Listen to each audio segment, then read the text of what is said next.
다른 광고는 주보를 참고해 주시기를 바랍니다. 고린도 후서 강해, 오늘부터 이제 고린도 후서 말씀을 매주 함께 묵상해 보도록 하겠습니다.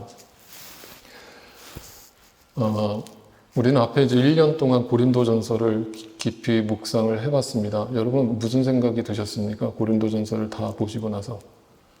이런 교회가 되고 싶다. 입니까? 아니면 이런 교회가 되지 말아야겠다. 입니까? 네, 후자이겠죠. 당연히 이런 교회가 되지 말아야 되겠다. 그런데 실상은 그렇지가 않아요. 정말 많은 교회들이 오늘날도 고린도 교회와 흡사한 신앙생활을 하고 우리 교회도 예외가 아닐 수 있습니다. 그 누구도 장담하지 못합니다. 한순간입니다.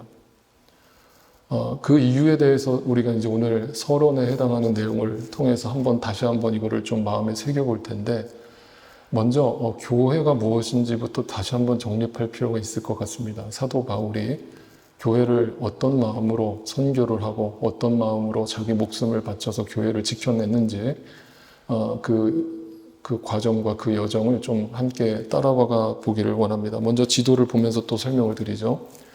이제는 완전히 눈에 익으셨을 텐데 고린도가 어디에 있습니까?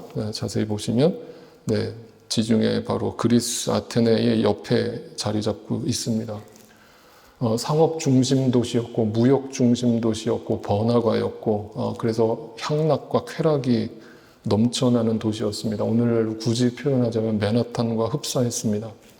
동성애자들이 넘쳐났고 물질로 타락한 사람들이 넘쳐났습니다. 온갖 부패와 뒤에서 불법과 편법이 자행되던 그런 도시였습니다. 오직 돈만 벌면 된다라고 하는 사고방식으로 살던 사람들이 대다수 있던 도시였습니다. 그런 도시에 교회가 세워졌다는 것 자체만으로 기적입니다. 이 교회를 누가 개척했습니까? 사도 바울이 개척을 했습니다. 사도 바울이 2차 선교 여행 도중에 원래는 1차 선교 여행을 다녔던 그곳을 재방문하려는 목적을 갖고 있었지만 뜻하지 않게 마가를 함께 데리고 가느냐 마느냐를 놓고 1차 선교 여행의 동역자였던 바나바와 다투게 되면서 전혀 예상하지 않았던 계획을 수정하게 되었고, 그래서 전혀 뜻하지 않게 유럽 쪽으로 계속 행로를 옮겨갔습니다. 그리고 그 아시아의 가장 땅끝 지형이었던 드로아라고 하는 지역에서 어느 날 밤에 환상을 꿨습니다. 하나님께서 바울에게 나타나셔서 저 마게도냐 지역으로 건너가서 거기에 복음을 전해라.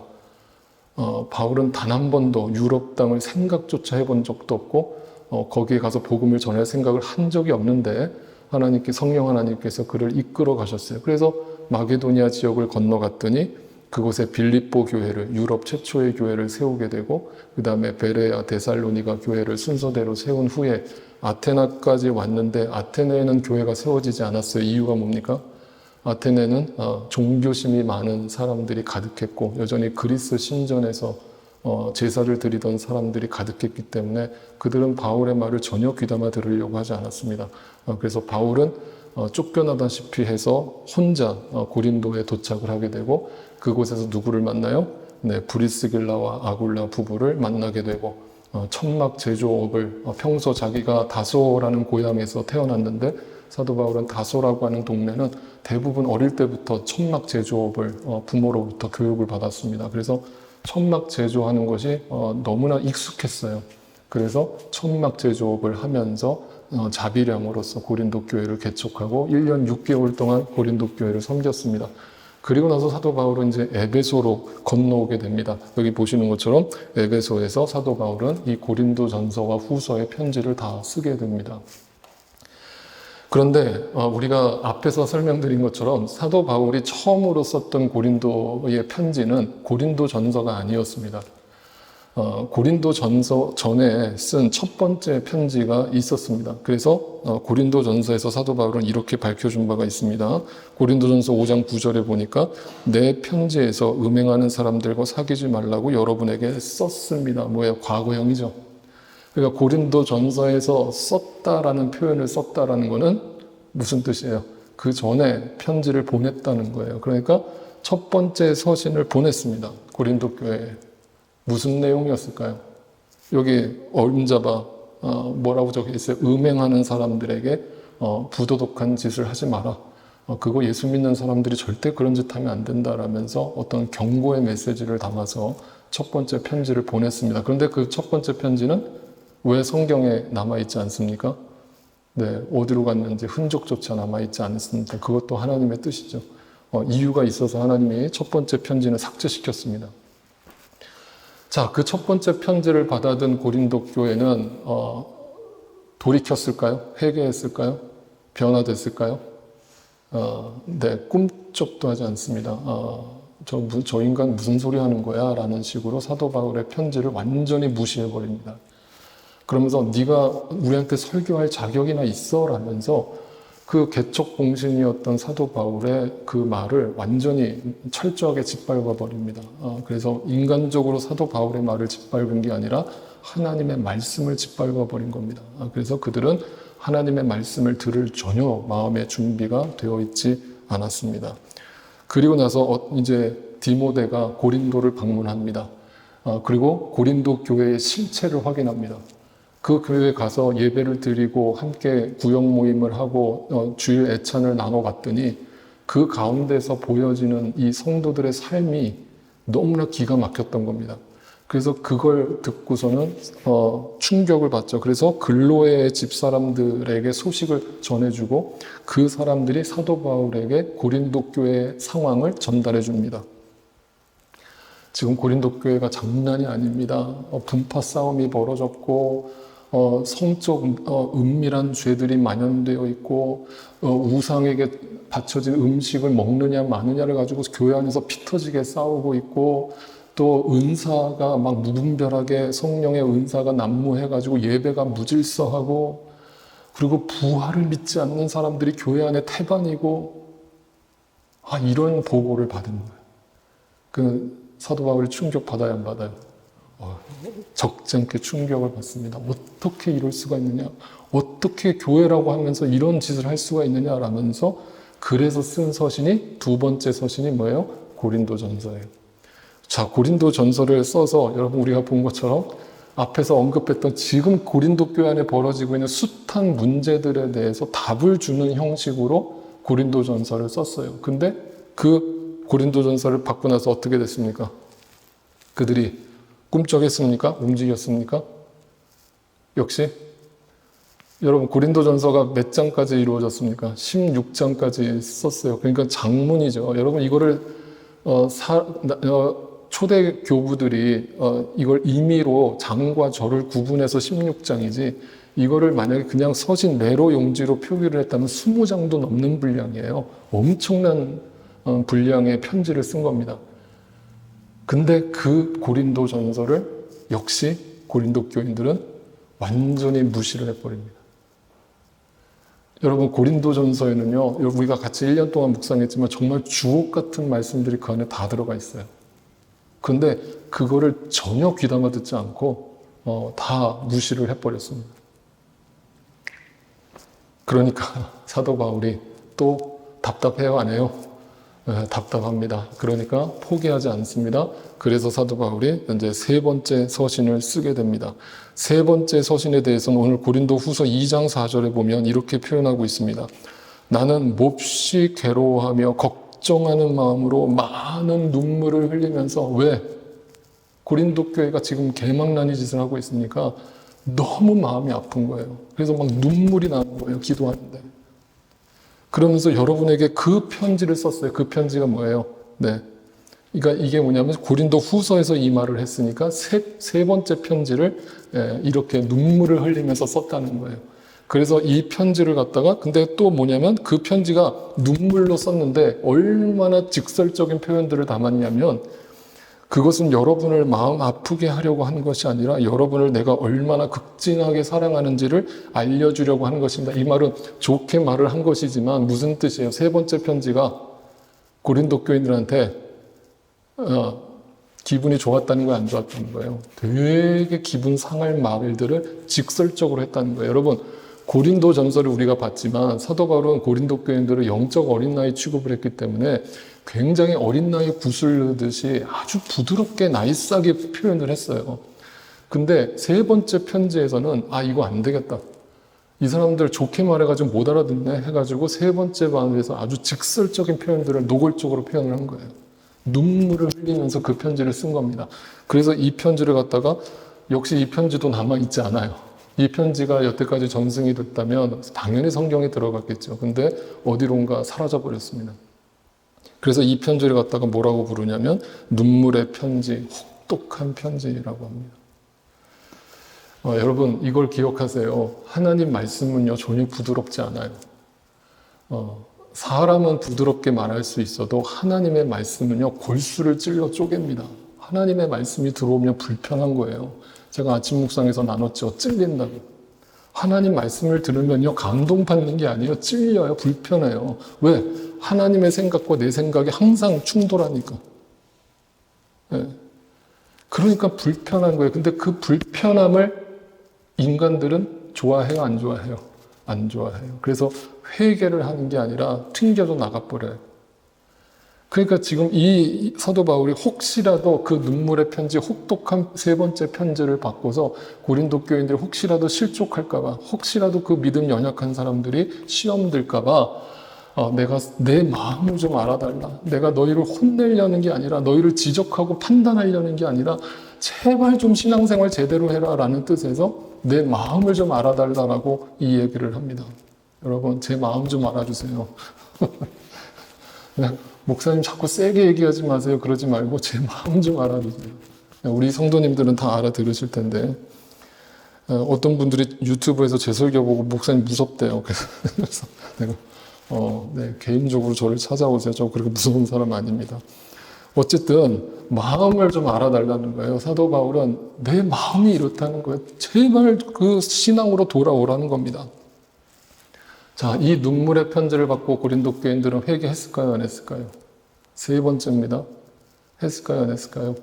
네, 드디어 조금씩 변화가 일어나기 시작합니다. 이 눈물의 편지를 받아든 고린도 교인들이 사도 바울의 진심을 확인하고 그리고 그 속에서 하나님의 메시지를 듣게 되고 자신들의 삶을 결단하고 바꾸기 시작합니다.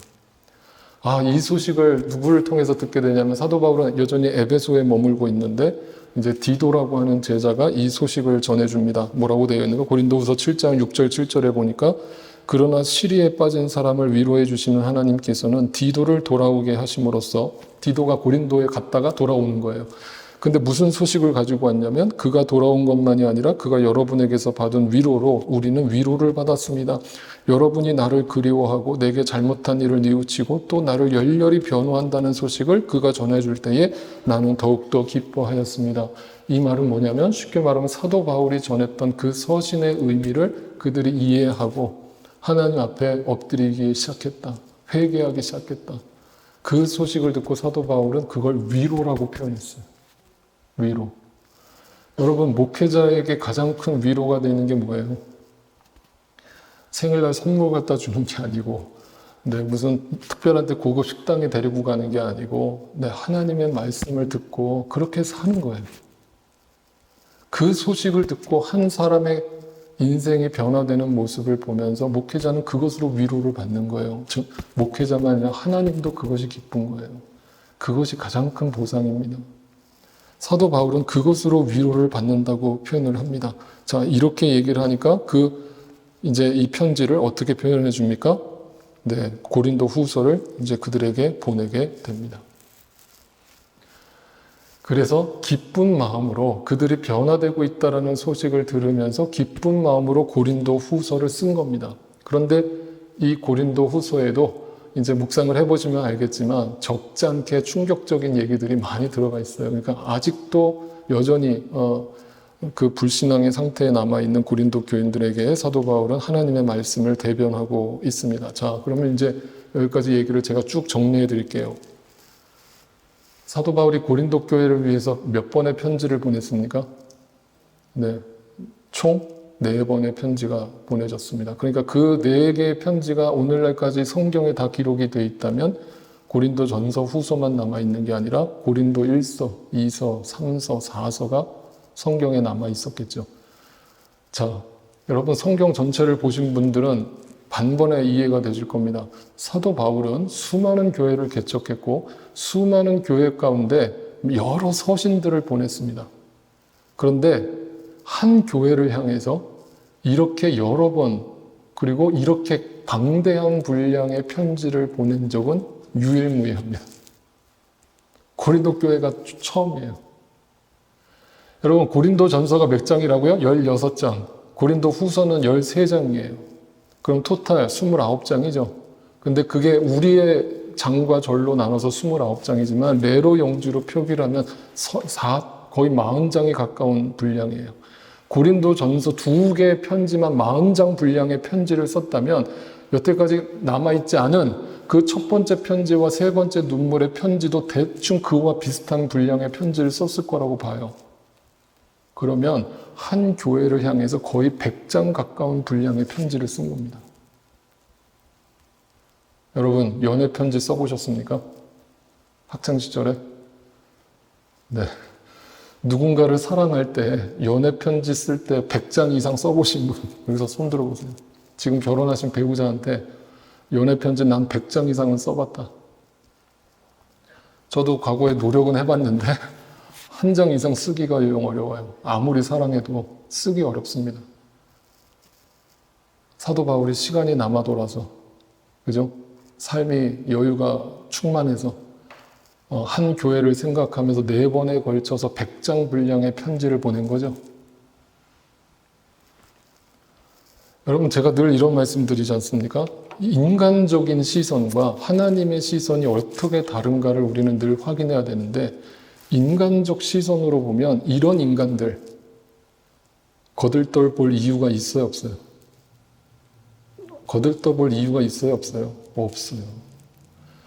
여러분 이 세상은 얼마나 쉽게 살아가는지 모릅니다. 내 마음과 조금만 안 맞으면 가장 쉬운 방법이 있죠. 가장 확실한 방법이 있어요. 뭐예요? 그 사람 안 보면 돼요. 그럼 내 마음도 편해집니다. 그죠? 그래서 이 세상에는 원수가 넘쳐나는 거예요. 근데 여러분 크리스찬들은 자꾸 원수를 만들면 안 됩니다. 그죠? 결국은 뭐예요? 크리스찬은 점점 그 원수가 줄어드는 게 크리스찬의 열매예요. 그죠? 내 마음에 안 맞아요. 예전 같으면 이런 사람 볼 생각도 안 해요. 안 봐요. 절대 안 봐요. 근데 이렇게 말 안 듣는 고린도 교회를 향해서 사도 바울은 100장 분량의 4번씩이나 편지를 보내면서 그들을 사랑으로 권면하고 충고하고 경고하고 하나님께 돌아오기를 회개를 촉구하는 이런 메시지 속에는 사랑이 담겨 있는 거예요. 이걸 보지 못하면 신앙생활 그냥 허투루 하는 거예요. 네. 그래서 여러분 항상 우리의 시선은 이러한 하나님의 시선과 관점을 이해하고 이 하나님의 말씀을 이해하고 또 우리의 삶에 적용해야 된다는 걸 잊지 마세요. 여러분의 원수가 줄어들게 되기를 주님의 이름으로 축복합니다. 사도 바울이 왜 이렇게까지 했을까를 오늘 이제 생각을 해보겠습니다. 사도 바울은요, 그 2차 선교 여행 때 고린도에 방문했을 때 고린도라는 도시가 어떤 도시였다고요? 사람들이 막 이제 아테네의 영향을 받아서 막 이방신들을 우상을 섬기고 그냥 완전히 세속적인 사람들이에요. 그러니까 그런 사람들에게 복음을 전했을 때 그 사람들이 바로 아멘하고 받아들였을까요? 전혀 귀담아 듣지 않은 거예요. 그러니까 사도 바울은 고린도에게 거기서 교회를 세울 생각을 하지 않았습니다. 그리고 유대인들마저 와서 핍박을 합니다. 사도행전 18장 6절을 볼까요? 그런데 어느 날 밤에 환상 가운데 그러나 유대 사람들이 반대하고 비방함으로 바울은 그의 옷에서 먼지를 털고서 성경에서 먼지를 털었다는 말이 무슨 의미입니까? 손 씻었다 이 말이에요. 손 씻었다. 나 이제 학을 뗐다 이 말이에요. 이 사람들 전혀 말씀을 들을 생각도 안 하고 받아치는구나. 그래가지고 이런 뭐라고 얘기해요. 사도 바울이 화가 나가지고 여러분이 멸망을 받으면 그것은 오로지 여러분의 책임이지 내 잘못 아닙니다. 나는 전할 거 다 전했습니다. 나는 복음 있는 그대로 다 전했어요. 이제 받아들이고 안 받아들이고 여러분 책임입니다 하면서 인간적으로 화가 났어요. 그래서 사도 바울은 고린도를 떠날 생각이었어요. 그 다음날. 근데 그날 밤에 하나님이 사도 바울에게 나타납니다. 뭐라고 얘기하시는가? 9절입니다. 그런데 어느 날 밤 환상 가운데 주님께서 바울에게 말씀하셨다. 무서워하지 말라. 잠잠코 있지 말고 끊임없이 말하라. 끊임없이 전하라. 포기하지 마. 저 사람이 네 말을 무시하지, 전혀 귀담아 들을 생각조차 안 하지, 꿈쩍도 안 하지, 포기하지 마. 내가 여기에 계획이 있어. 바울아, 네 생각으로 끊지 마. 네 생각으로 포기하지 마. 내가 여기에 계획이 있다니까. 뭐라고 얘기해요? 이 도시에 나의 백성이 많다. 지금 사도 바울의 눈에는 고린도 있는 사람들이 어떤 사람들로 보여요? 상종도 안 할 사람으로 보이는 거예요. 근데 하나님의 시선으로 보면 내 백성이라는 거예요. 그 고린도 도시가. 내 텃밭이라는 거예요. 복음의 텃밭이라는 거예요. 그러니까 뿌리라는 거예요. 열매를 때를 얻든지 못 얻든지 뿌리라는 거예요. 멈추지 말라는 거예요. 전하라는 거예요. 인간적 생각으로 중단하지 말라는 거예요. 대부분 우리는 인내력이 부족해서 조급함에 밀려와서 한 1년, 2년 전도하다가 포기하죠. 저 사람은 안 되나 보다. 저 인간은 절대 꿈쩍 안 하네. 그건 내 생각이고. 하나님의 음성은 이 음성을 들려주는 거예요. 그래서 이 음성을 듣고 사도 바울이 어떻게 해요? 그 고집스럽고 말 안 듣는 고린도 사람들을 향해서 다시 다가가서 복음을 전하고 거기서 며칠을 머물러요? 1년 6개월을 머물면서 복음을 전한 겁니다. 인간적인 생각으로는 내일이라도 도망치고 싶은 거예요. 이렇게 꿈쩍을 안 하는 사람들 데리고 무슨 즐거움이 있었겠어요? 무슨 보람이 있었겠어요? 그런데 사도 바울은 인간적인 눈으로 교회를 바라보지 않았어요. 하나님이 주신 부르심과 사명을 쫓았던 거예요. 자, 그러니까 사도 바울이 오늘 이 마음을 가지고 교회를 개척하고 교회를 바라보고 교회를 훈련시키고 있다면 그 교회가 내가 개척했다고 내 교회겠어요? 여러분, 함께하는 교회는 유영선 목사 교회죠? 네, 사도 바울이 오늘 고린도 후서에서도 이렇게 표현을 합니다. 1절을 오늘 본문을 볼까요? 하나님의 뜻으로 그리스도 예수의 사도가 된 나 바울과 형제 디모데가 고린도에 있는 무슨 교회요? 하나님의 교회. 여러분, 신앙은요, 평상시에 그냥 일상 속에서 뱉는 그 말 한마디 속에 그 사람의 신앙이 묻어난다니까요. 아무것도 아닌 그냥 인사말처럼 들리잖아요. 그런데 그 속에 사도 바울의 교회를 향한 시선이 담겨 있는 거예요. 이 교회는 내가 세웠지만 내 교회가 아니라 하나님의 교회라는 인식을 갖고 있는 거예요. 왜? 하나님이 여기서 복음 전하라고 해서, 하나님이 이 영혼들 품으라고 해서 여기 교회를 세운 거니까. 인간적인 생각이었으면 벌써 야반도주 했죠. 하나님의 교회예요. 그러면 하나님의 교회가 뭐예요? 여러분, 우리의 정말 머릿속에 교회에 대한 인식을 제대로 다시 한번 마음에 새기자는 거예요. 교회가, 하나님의 교회가 뭐예요? 그러면 여러분, 이렇게 굳이 제가 표현하는 게 좀 거북스러우실 수 있지만 저는 이렇게 말하고 싶어요. 성경대로 말하는 거예요. 이 땅의 교회에는 하나님의 교회가 있고 인간이 세운 교회가 있는 거예요. 인간이 세운 교회는 고린도 교회 꼴이 나는 거예요.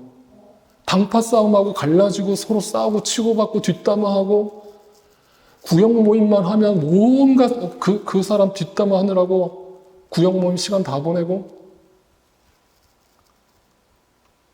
이런 짓들을 교회 안에서 하고 있는 거예요. 여러분, 그거는 인간이 세운 교회이기 때문에 그래요. 그거는 형식만 남은 거예요. 여러분, 형식만 남은 교회는 교회가 아닙니다. 그거는 세상 어떤 사교 집단보다 더 이기적이고 자기중심적인 집단 이기적 공동체가 돼버리고 말아요. 하나님의 교회에는요, 성령 하나님의 역사와 말씀이 살아 역사해야 교회가 되는 겁니다. 하나님의 교회가 되는 거예요. 그 하나님의 교회가 돼야 하나님이 역사하십니다. 하나님의 교회란 뭔가 잘 생각해 보세요. 여러분, 많은 분들이 이렇게 얘기해요. 하나님은 내가 보니까 내 눈에 하나님이 일하시는 게 안 보여. 하나님은 지금 침묵하고 계시는구나. 내 기도에 응답도 안 하시고 하나님은 왜 이렇게 나에게 기다리라고만 하시는지, 하나님은 지금 왜 저렇게 쉬고 계시는지, 하나님 제발 일 좀 하세요. 역사 좀 해주세요. 이렇게 기도하는 사람들이 있어요. 성경은 뭐라고 얘기할까요? 여러분, 제가 그때 룻기서 강의 아침 묵상할 때 이런 얘기 나눴죠. 이사야 9장 6절 7절 말씀을 볼까요? 이 구절을 같이 한번 읽어봅시다. 한 목소리로 읽어요. 시작. 한 아기가 우리를 위해 태어났다. 우리가 한 아들을 모셨다. 그는 우리의 통치자가 될 것이다. 그의 이름은 놀라우신 조언자, 전능하신 하나님, 영존하시는 아버지, 평화의 왕이라 불릴 것이다. 누구를 예언하고 있는 거예요? 예수 그리스도를 예언하고 있는 거죠. 그러면 그 예수 그리스도의 예언을 구약에서 하고 있다면 구약에서 하나님은 지금 뭘 위해서 일하고 계시는 거예요? 구속사적 계획을 놓고 하나님은 일하고 계시는 거죠. 그런데 뭐라고 얘기를 해요? 거기서 만군의 주님의 열심히 뭘 위해서? 이것을 위해서 일하고 계신다고요. 뭘 위해서 일하고 계세요? 구속사를 위해서 일하고 계시다고요. 그러면 하나님은 오늘도 뭘 위해서 일하고 계시는 거예요? 한 영혼이 구원받는 일을 위해서 하나님은 일하시는 거예요. 내 개인적 소원을 성취해주기 위해서 일하시는 분이 아니고, 만약 그런 기도를 드리실 거면 교회 나오지 마시라고요. 그냥 무당을 찾아가라고요, 차라리. 그럼 무당한테 가서 위로를 받는다고요. 그런데 하나님이 일하시는 그게 뭐냐면 구원받는 일을 위해서 하나님은 지금도 열심히 일하고 계시는 거예요. 그런데 하나님은 일하려고 하시는데, 하나님은 저 영혼을 구원하려고 일을 하려고 하시는데 내가 포기를 해버려요. 하나님의 시선을 못 보니까. 인간적인 눈으로만 저 사람을 바라보니까 하나님이 일하고 계시는 게 안 보이니까 포기를 하는 거예요. 하나님 나 못하겠어요. 저 인간 꿈쩍도 안 해요. 아, 인간 쉽게 안 변해요. 하나님은 일하고 계시다는데, 하나님은 그 일을 위해서 지금도 일하고 계시다는데, 하나님의 때가 있다는데, 이거예요. 그러면 교회란 뭐예요? 하나님의 교회가 교회 나와진다는 건 뭐예요? 하나님의 교회라는 것은 한 가지예요. 교회는 구원에 대한 하나님의 열심을 닮아가는 거예요. 교회 와서 여러분 그냥 내 만족, 그냥 내가 혼자 은혜 받고 사람들 교제하면서 위로받고 즐겁고 웃고 떠들다가 교회를 간다, 그냥 집으로 돌아간다. 여러분 정말 그게 신앙생활이에요? 아니잖아요. 그 영혼이 하나님께 돌아오게 되기를 바라는 마음으로 섬기고 그에게 그가 궁금해하는 것에 대해서 하나님의 말씀을 전할 준비를 하고, 그래서 어떤 질문이든지 그 말씀을 뱉을 준비가 되어 있는 자가 주님의 제자 아니에요? 그게 직분자 아닙니까? 그런데 직분자가 제자라고 하는 사람이 말씀을 전혀 보지 않고 말씀을 공부하지 않고 말씀이 들어가 있지 않는다면 하나님을 알고 싶어서 찾아왔는데 아무 말을 못 해주는 거예요. 또는 막 이 세상적 지식을 가지고 막 얘기를 하면 오히려 내가 거기에 끌려가요. 그래? 그런가 보네. 그러면서 내 믿음마저 흔들려요. 그 사람이 어떻게 크리스찬이겠어? 두 번째, 예수님께서 이 땅에 오셨을 때 베드로와 제자들에게 말씀하셨죠. 사람들이 나를 누구라 하느냐. 그랬더니 누구는 예언자, 선지자 뭐 이렇게 얘기합니다. 그랬더니 베드로가 너희는 나를 누구라 하느냐 그랬을 때 베드로가 무슨 고백을 해요? 네, 신앙 고백을 하지 않았습니까? 주는 살아계신 하나님의 아들이십니다라는 신앙 고백을 했어요. 그리고 나서 그 다음 구절에 예수님이 베드로에게 뭐라고 말씀하셨어요? 그 유명한 구절이 뭐가 나와요? 나는 너에게 말한다. 너는 베드로다. 여러분 베드로가 그냥 조약돌이에요. 조약돌. 이거는 아주 작은 돌을 뜻하는 거예요. 예수님이 너의 약함 위에, 너의 연약함 위에 나의 강함의 교회를 세우겠다라는 거잖아요.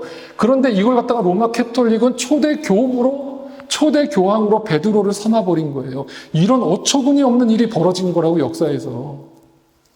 사람을 교황으로 세우라는 뜻이 아니고 베드로가 교회의 주인이라는 뜻이 아니고 베드로와 같은 연약한 존재들인 우리에게 하나님의 강하심, 그게 반석, 그게 예수 그리스도, 그 위에 교회를 세운다는 뜻이잖아요. 그래서 그 교회가 누구 교회예요? 베드로 교회예요? 유영선 교회예요? 아니잖아요. 내 교회잖아요. 하나님의 교회잖아요. 그럼 누가 주인이라는 거예요? 하나님이 주인이라는 거잖아요. 그러면 교회는 우리가 이렇게 모여서 예배드리는 공동체로서의 교회가 아니라고 했잖아요. 고린도전서 3장에서 너희 몸이 성령 하나님이 거하시는 성령의 전인 줄 알지 못하느냐. 그럼 여러분이 교회라는 거잖아요. 그럼 여러분이 하나님의 시선에서 보면 내 교회란 말이에요. 내 백성. 아멘 안 하시나요? 속으로는 아멘 하셨죠? 네, 내 백성. 그런데 그 내 백성이라고 부르는 그 존재들이 여전히 자기가 주인이에요. 기도 안 해요. 자기가 다 저질러 놓고 나중에 하나님 원망해요. 하나님 왜 이렇게 나한테 고난을 주세요? 네가 다 저질렀잖아. 나한테 기도 한마디 했어? 네가 다 선택해 놓고 그게 어떻게 주인으로 하나님을 모시고 살아 하나님이 내 교회라고 부르는 존재예요. 공동체로서 교회도 마찬가지죠. 여러분 철저하게 교회는 목사가 주인이 되는 교회가 돼서는 안 되고 사람이 교회가 주인 노릇하는 그런 교회 만들면 안 돼요. 그 교회는 아무리 사이즈가 커도 더 이상 교회가 아니라니까요. 그냥 이익 집단이라고요. 그 맨파워 가지고 얼마나 정치하는 그런 교회들이 얼마나 많아요. 그래서 하나님의 교회는 절대 잊지 마세요, 여러분. 교회의 주인은 하나님밖에 없음을 잊지 않는 거예요. 이게 내 마음에 늘, 나 개인의 교회도 마찬가지고 우리 공동체로서의 교회도 마찬가지인 거예요. 이 교회가 반석 위에 세워지는 교회예요. 예수 그리스도를 머리 삼아서 그분의 몸의 지체가 되어서 그분의 말씀을 100% 순종해서 그냥 하나님 맡겨주신 일에 기쁨과 감사함으로 섬기면 되는 거예요.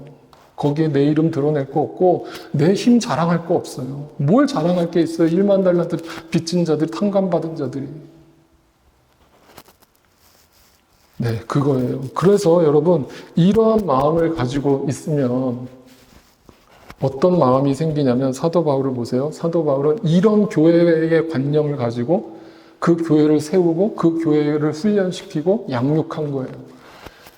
너희는 절대적으로 하나님의 교회고 정말 하나님께서 함께 하시는 교회라는 그 의식을 가지고 있었어요. 그런데 그런 마음으로 이 교회를 바라보는 사람의 시선을 고린도후서 11장에서 이렇게 사도 바울이 표현했습니다. 11장 2절을 볼게요. 나는 하나님께서 보여주신 열렬한 관심으로 여러분을 두고 몹시도 마음을 씁니다. 여러분 영어로 보세요. I feel a divine jealousy for you. 네, jealousy가 뭐예요? 질투한대요. 신적인 신비로운 질투감이라는 게 있는지 모르겠는데 신비로운 질투를 느낀대요. 이게 무슨 말인 줄 아세요? 그 뒤에 말 보세요. 나는 여러분을 순결한 처녀로 그리스도께 드리려고 여러분을 한 분 남편 되실 그리스도와 약혼시켰어요. 여러분을 주님께 인도해가지고 그분과 결혼을 해주게 중매를 섰다 이 말이에요. 목회자가. 이해가 되세요? 지금 무슨 말인지? 그런데 그 약혼한 신부된 교회가 바람을 피는 거예요. 자꾸. 그러니까 질투가 나요? 안 나요? 질투가 나요. 그게 열렬한 관심이라고 사도 바울이 표현을 했어요. 이게 뭐예요, 여러분? 이게 집착한다는 그런 뜻이 아니라 사랑을 하면요, 질투가 생겨요. 근데 사랑이 식잖아요? 질투 안 생겨요. 나가서 뭔 짓을 하고 다니든 뭐 바람을 피든 뭐 자식을 낳고 다니든 혼외자를 낳든 말든 난 상관할 바 아니야. 이렇게 말하는 부부가 만약 있다면 이미 실질적으로 이혼한 부부나 마찬가지예요. 왜? 사랑 안 하니까. 사랑이 식었으니까 저 사람이 나가서 무슨 짓을 해도 질투 같은 거 없어요. 근데 사랑하면요, 내 사랑하는 배우자가 지나가다가 이쁜 여자 흙게 쳐다만 봐도 네, 그럴 짓은 하지 마세요, 남자분들. 네. 그러면 질투가 나요, 안 나요? 나요. 사랑하니까. 그게 교회를 바라보는 시선이에요. 그런데 그 교회 성도들이 자꾸 딴짓을 하는 거예요. 그 신랑 되신 주님께로 나오질 않고 자꾸 세상으로 겉도는 거예요. 그러니까 사도 바울이 열렬한 관심으로 여러분을 두고 몹시도 내 마음에 지금 막 질투가 날 정도로 마음을 쏟는데요. 그렇게 하는 이유를 뭐라고 해요? 내가 왜 이렇게 한다고 생각하십니까? 내가 여러분을 사랑하지 않기 때문입니까? 반어법이죠. 여러분을 사랑합니다. 여러분을 너무나 사랑해서 여러분이 겉도는 모습을 지켜만 볼 수가 없어요. 눈 뜨고 볼 수가 없어요. 질투가 납니다. 그래서 때로는 설교 시간에 자꾸 닥달하게 되고 돌이키려는 마음이 듭니다. 내가 여러분을 사랑한다는 것은 하나님께서 알고 계십니다. 사랑하지 않는다면 이루고 있을 이유가 없는 거예요. 세 번째, 교회를 섬기는 자의 마음은 사랑에서 나오는 열심이에요. 그 사랑이 식은 열심은 내 자랑이에요. 내 만족이라고요. 섬김이 아니에요. 자, 오늘 이제 본문 2절 말씀을 마지막으로 봅시다. 2절이 이렇게 고백합니다. 하나님의 교회는 뭐예요? 사도 바울은 서신에서 제일 처음에 인사말에 항상 이 문장을 빼놓지 않는다고 그랬죠. 이 문장이 어떤 문장이에요? 우리 아버지 하나님과 주 예수 그리스도께서 내려주시는 은혜와 평화가 여러분에게 있기를 빕니다. Grace and peace to you from God. 여러분, grace and peace는 하나님의 단어예요. 그죠? 하나님만 주실 수 있는 단어죠. 이 세상에서는 찾아볼 수 없는 단어죠. 그 grace and peace가 내 마음속에 충만하지 않은 사람이 누군가한테 grace and peace to you라고 말할 수 있어요, 없어요? 있어요, 없어요? 있어요. 있어요. 왜? 그렇게 하면 입만 사는 거죠, 입만. 자기는 평안하지 않으면서. 자기는 그 안에 은혜가 없으면서 메마를 대로 메말렸으면서 옆에 사람한테 grace and peace to you. 은혜와 평강이 당신의 삶에 있기를 원합니다. 이건 가식, 거짓말, 쇼하는 말. 아까 얘기했잖아요. 그 마음에 은혜가 사라지고 평강이 사라지면 형식만 남는다고요. 그게 바리새인이라고요. 그게 율법주의라고요. 그게 종교인이라고요. 내 마음에 그 사랑을 잃어버리고 신앙생활한다는 건 말이 안 되는 거예요. 그런데 그런 성도들이 너무나 많은 거예요. 그러니까 요한계시록에서 보면 첫사랑을 잃어버렸다라고 얘기하잖아요. 은혜와 평강이 사라진 거예요. 그걸 내가 충만하게 누리지 못하는 거예요. 그런 사람이 누구를 섬기며 누구에게 전도 한마디라도 할 수 있겠냐는 거예요. 여러분, 이거를 찔림으로 받으시되 지금 제가 여러분을 훈계하고 지금 여러분을 혼내려는 게 목적이 아니에요. 하나님의 말씀으로 들으세요, 제발. 그리고 우리가 마음의 찔림으로 받는다면 하나님 앞에 진실되게 엎드리자는 거예요. 내 안에 은혜와 평강이 있습니까, 하나님? 그러니까 교회는 뭐예요? 네 번째 이거예요. 은혜와 평강으로 충만한 교회가 되는 게 하나님의 교회. 교회는 겉으로 화려하고 막 이벤트 많이 하고 무슨 조직적으로 탄탄하고 재정이 넉넉하고 이게 건강한 교회가 아니라 교회는 지금 앞에 제가 설명드린 이 네 가지가 날마다 삶 속에서 확인되고 열매를 확인하는 거예요. 개인적으로도 공동체적으로. 그거는 아무리 두세 사람이 모여 있다고 하더라도 그 속에 하나님의 열심이 임하는 거예요. 그 속에 하나님이 일하는 겁니다. 그 한 영혼을 내가 주님께 데리고 가면 나는 주님 앞에 떳떳이 설 자격이 있는 거예요. 하나님은 1000명을 전도했냐 10,000명을 전도했냐 그 머리 숫자로 따지시는 분이 아니고요.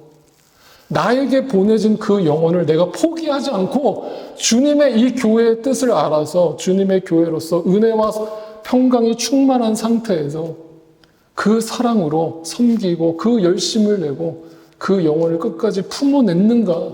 그 영혼을 위해서 십자가에서 죽었는가? 그 질문만 우리에게 마지막으로 예수님이 던지시는 거예요. 야, 형선아. 너 그 영혼을 위해서 십자가 줬어? 그거 하나만 물으실 거라는 거예요. 그랬을 때 아멘이라고 대답해야 되는데 고개를 푹 숙이면 안 된다는 거예요. 여러분, 다시 한번 정리합시다. 진짜 교회가 뭔지. 사도 바울이 왜 고린도 교회 같이 말 안 듣고 인간적으로는 정말 다시는 보기 싫은 사람들, 그런 사람들을 놓고 4번씩이나 100페이지 분량의 편지를 계속해서 보내면서 3번씩이나 고린도 교회를 또 방문해가지고 그들을 격려하고 위로하고, 결국에는 4번째 편지에서 그들이 조금씩 변화되는 걸 확인하잖아요. 사도 바울의 능력과 열심으로 만들어낸 열매가 아니라 하나님의 계획이 그 시점에 맞닿아 있었던 거예요. 내가 포기하지 않았던 것뿐이에요. 그래야 열매를 본다고요. 열매는 포기하지 않는 자에게 주어지는 상이에요. 하나님, 목사님, 저는 신앙생활하면서 여태까지 열매를 못 봤어요. 열매가 저한테는 안 보이네요. 자꾸 포기하니까.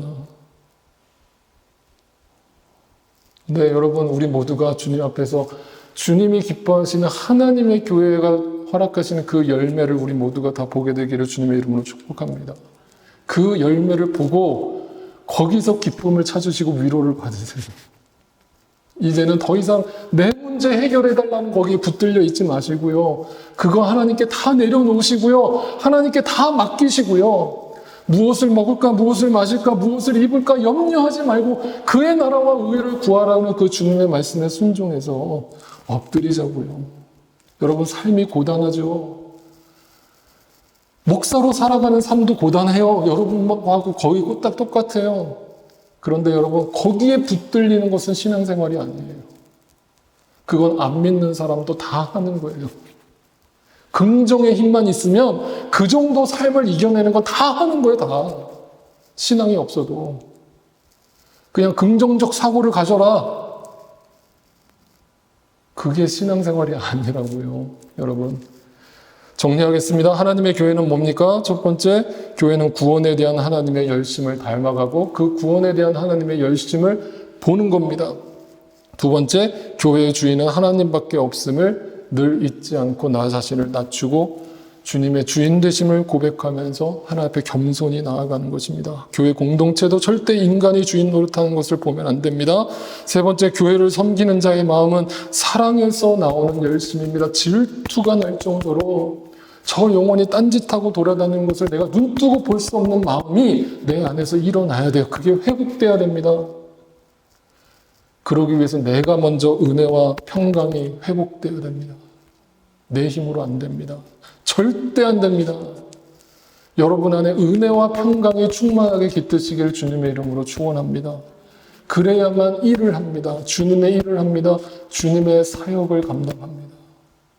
여러분이 저를 위해서 기도해 주시는 거 감사해요. 저를 위해서 기도해 주시는 건 하나밖에 없어요.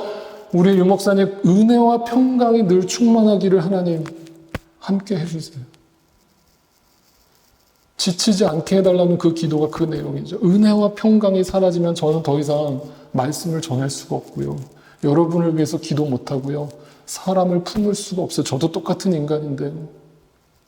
저도 여러분을 위해서 기도하는 겁니다. 우리 교회 장로님, 2분 장로님, 집사님들, 성도님들, 날마다 제가 기도하는 거, 여러분 안에 은혜와 평강이 늘 충만하기를, 늘 말씀과 기도 생활을 통해서 하나님 부어주시는 그 양식을, 그 생명의 양식을 날마다 사모하고 간구하고 얻게 되시기를 기도하는 거예요.